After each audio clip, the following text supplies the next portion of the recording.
কিভাবে কুমড়ো পাতা দিয়ে বাটি চচ্চড়িটা বানাই চলুন দেখি। বন্ধুরা, কড়া গরম হয়ে গেছে, হালকা করে চিংড়ি মাছটা আমি নেড়ে নেব।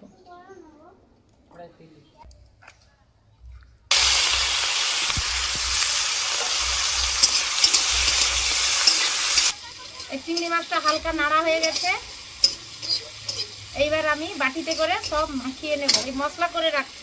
চিংড়ি মাছটা হালকা নাড়া হয়ে গেছে, এবার তুলে নিচ্ছি। হ্যাঁ, এই কুমড়ো পাতাটা নুন হলদি মাখিয়ে রেখেছিলাম। তাতে জল দিয়ে ধুয়ে নিচ্ছি, ছোট ছোট করে কুচিয়ে নিয়ে। এই চাল কুমড়ো পাতাটাকে ভালো করে দুবার ধরে ধুয়ে নিচ্ছি। এই চাল কুমড়ো পাতাটা চিংড়ি মাছটা ম্যারিনেট করে নিচ্ছি।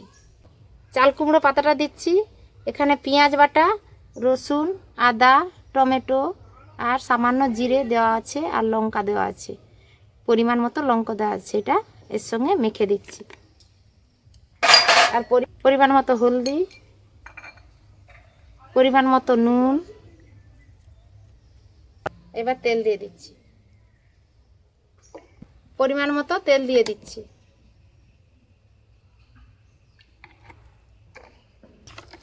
মাছটা ভালোভাবে ম্যারিনেট করে নিচ্ছি।